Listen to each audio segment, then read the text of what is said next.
প্রবাসী বাবাকে চাপ প্রয়োগ করে কেনা মোটরসাইকেলেই অবশেষে প্রাণ গেল স্কুল পড়ুয়া ছেলের। রমজান শুরুর দুদিন আগে অনেকটা জোর করে প্রবাসী বাবার কাছ থেকে টাকা নিয়ে একটি মোটরসাইকেল কিনেছিলেন আদরের ছেলে খালিদ।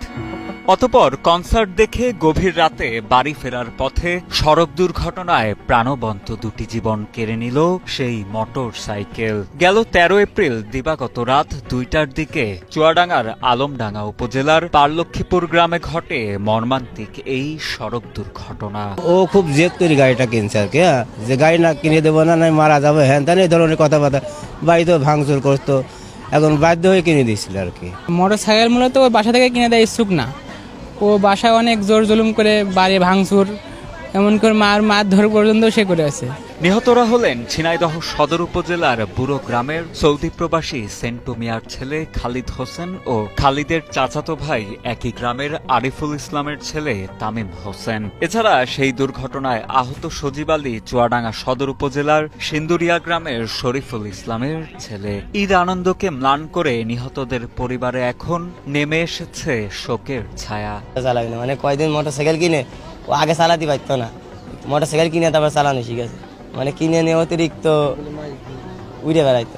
2টার দিক শেষ হওয়ার পরে ওরা কুষ্টিয়া থেকে বের হয়েছিল এবং আসার পথে আলমডাঙ্গা লক্ষ্মীপুরে রাস্তায় অ্যাক্সিডেন্ট করে তারা মাঠের ভিতরে। পুলিশ ও স্থানীয়দের দেয়া তথ্যের ভিত্তিতে জানা যায়, ঘটনার দিন রাতে কুষ্টিয়ায় কনসার্ট শেষে একই মোটরসাইকেল যোগে বাড়ি ফিরছিলেন 3 বন্ধু। সে সময় চুয়াডাঙ্গা আলমডাঙ্গার পারলক্ষীপুর গ্রামে পৌঁছালে নিয়ন্ত্রণ হারিয়ে একটি গাছে ধাক্কা খায় তাদের মোটরসাইকেলটি। এতে ঘটনাস্থলেই মারা যান খালিদ ও তামিম। এছাড়া গুরুতর আহত হন সজীব। পরবর্তীতে সজীবও মারা যান। এরপর পুলিশ ও স্থানীয় সহায়তায় আহত সজীবকে উদ্ধার করে চুয়াডাঙ্গা সদর হাসপাতালে নিয়ে গেলে কর্তব্যরত চিকিৎসক তাকে ঢাকা মেডিকেল কলেজ হাসপাতালে পাঠিয়ে দেন। কিনতে চাইলো, ওর হলো কিনে দিতে চাইলো না, ও বাড়ি ভাঙচুর করছিল, মানে ঝামেলা করে রাগারাগি তারপর কিনেছে। বাইকও কিনে বাসা অনেক গ্যাঞ্জাম করে বাসার জিনিসপাতি ভাঙচুর শুরু করে দিয়েছিল, কারণ ও একমাত্র ছেলে, কাকুরও কোনো উপায় ছিল না কিছু করার, যেহেতু একমাত্র ছেলে তার আবদার তো পূরণ করতেই হবে। এই কারণে একটু ঝামেলার পরে কয়েকদিনও ঝামেলা সহ্য করতে না পেরে অবশেষে তার জন্য বাইক কিনে দেওয়া হলো। এই যে তার ফল এখন।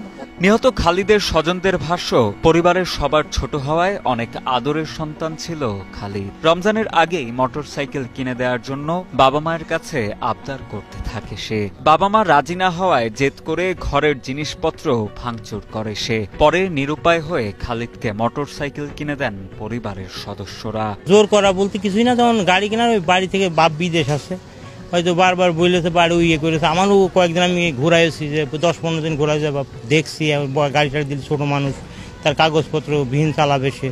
তা অনেক নিষেধ করার পর সে যখন অতিরিক্ত ইয়ে হলো, তখন যে আমি সাথে গিয়েছিলাম অবশ্যই, তারপর আত্মীয় স্বজন ছিল, আমার বোনের ওই ছেলে পেলে যায়, এ নিয়ে এখন কি করা। শিক্ষকরা জানান, তামিম এবং সজীব এবার এসএসসি পরীক্ষা দিয়েছে এবং তারা সবাই মেধাবী ছাত্র ছিল। বেপরোয়া গতির মোটরসাইকেলই তাদের জীবনের জন্য কাল হয়ে দাঁড়ালো। তাই সন্তানদের মোটরসাইকেল কিনে দেওয়ার ব্যাপারে অভিভাবকদের সতর্ক করেন তিনি।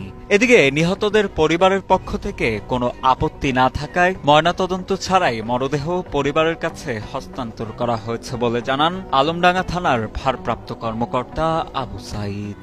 যে 2জন এসএসসি পরীক্ষা দিয়েছে, এই 2জনই ইনশাল্লাহ A+ পাবে, কিন্তু সেই A+